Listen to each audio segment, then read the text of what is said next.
Good morning, children. Yes, let's continue with our lesson. The dear departed. We have seen how Amelia has been really very greedy after her father, lying when she knows that my father has passed away. She wants everything of her father. First one, it was the slippers. The way she convinced Henry to wear the slippers of his father, that the way emotional blackmail, what we call emotionally, she blackmailed whom? Henry, saying that you can't even think what I am going through, seeing the slippers lying like this, I can't be like that, you have to wear them, I can't get them wasted. So from this, the introduction of Amelia, what was given, that she is greedy and she will go to any extent to fulfill her wish. That proves true here. Yes or no? Then children, what happened? Then she talks about the bureau. Okay. Henry, as a very sensible person, as we got the introduction, always advised good to her, to his wife. But here, when he advised about the bureau, that you have to, whatever the things you wanted, you have to divide it with Elizabeth, who says Henry. But Amelia is not ready, because when she come to know that I need it, she will bargain with me. She can go to any extent, so I can trust her. And even she also wants the bureau, I feel. If she sees, she will never give it to me. So she gets an idea what she feels. Let us, because she hasn't been here for long days. For many days she hasn't come to father's house. So she doesn't know the bureau belongs to father or me. If at all we can bring that bureau to my down to, it is in upstairs in father's room. So if at all we can bring that here down, so how she'll come to know it is father's? So she want to ask about this bureau. So these are the cunningness, what do you call, the plans, so how she gets instantly, that shows her character, the feelings what a daughter should have towards her father, the genuine love, the care. She has just heard the father is no more, but can any daughter think like this? So this is just characteristic portray what always before criticized by William. So this is the main theme of the story, where you can say what the writer wants to convey us, the real the real face of the society, the real face of the family people here, how they take the relations. That was the main thing what William Stanley Houghton wants to convey us. Okay. So let's see what Henry gives her advice. Startled, Amelia, he rises. Startled means he was just surprised. How come she speaks like this? So he rises, means he rose, got up from the place where he sat. Who? Henry, why shouldn't we bring that bureau down here now? She first gave the idea, why if we shift it down, how it would be. Then immediately she said that, if what's wrong, let's shift it now. So Henry is really shocked. We can do it before they come. See how quick she is. She just wanted it to be somehow happen. So before, if you remember, Henry already telegrammed them to come and inform them about father's passing by. Father has passed away. So they might come anytime. So before they come, let us shift that bureau down. What is wrong? See how she is acting. She even though Henry advised that you must speak with Elizabeth, she did not give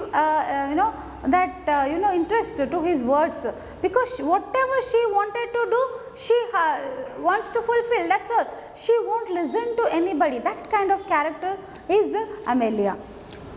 Henry stupefied. That is in the brackets whatever the expressions are given, children, these are to understand the characters expressions, or you can say the feelings here.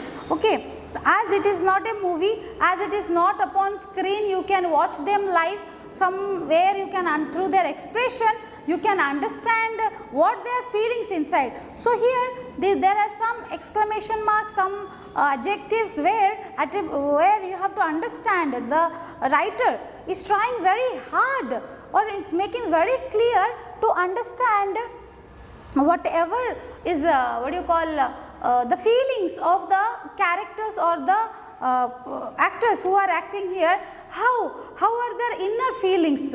It is revealed through such expressions here. Stupefied means shocked. How she can? I wouldn't care to. Who says this? Henry. I wouldn't care to. That means in a shocking manner say I wouldn't care to. For what he said that? When Amelia suggested that why don't we bring it down now before they come, let us finish that work. So immediately she wanted the action to be completed. Just she suggested and she wanted to be just get completed. So she says I wouldn't care to. So the phrase, children, here,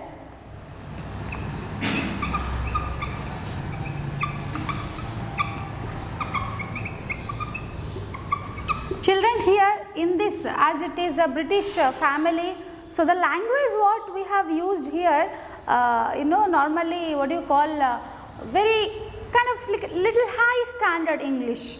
So this is normally informal language. Like in a British family, how normally they talk. So for you it may be little hard to understand when dialogues, when it is about story, the lines will be in indirect speech. You understand well. But when two characters they are speaking, and that too it's in a high standard English, little bit you may take time to understand. I won't say you can't understand. It's really easy. So you just need to read more times. As I said for the first lesson, before only I said I won't repeat this thing. Once I start anything, that means when the one video is coming to you, your work is just to read as many as times you can read. That many times you have to read and find the synonyms, antonyms of the words which you are unable to. So you are at home, you are using your phones, you can use many dictionaries, or you can even ask me if you have a doubt.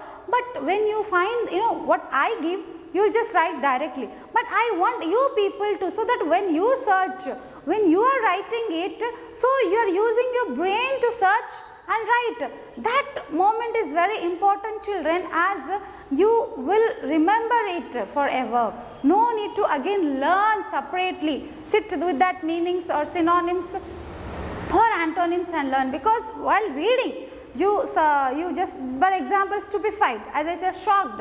So here this is an expression, so you underline that word. I said you learnt, but before that if you use your dictionary for searching, so when you search it on your own. So again you don't need to go for, when you remember, that is a natural way of printing in your mind. Understand, children? So that means when teacher is just narrating the lesson to us, that we don't have any homework in English, that's wrong opinion, children. So your work, if one or two videos coming to you, even in the class when I teach, that whatever the part I finish, immediately you have to read it as many times you can. As many times. I read for once, it's okay. No, as I explained you the reading, and for such lessons really you need a very thorough concentrative reading, where you really have to put yourself into the book, okay, to understand each phrase. Suppose, imagine if you get an error from this lesson,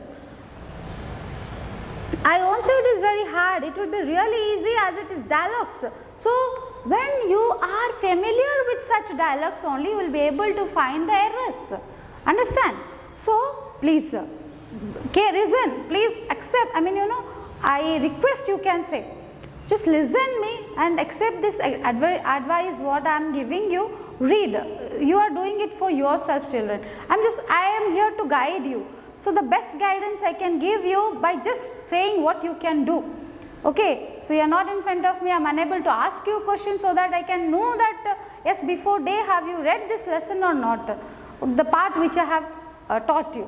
So please, I request you, read and read and read as many times you can read by putting your pencils and write the synonyms and antonyms immediately after reading that. So date wise you can go and write. So in other way you are writing a summary where you put the paragraphs on your own words, on your own, you think and put your words over there. So it is nothing but the paragraph summaries. Okay children? Okay. So as here I was saying you about I wouldn't care to. So we'll discuss it in our next video children.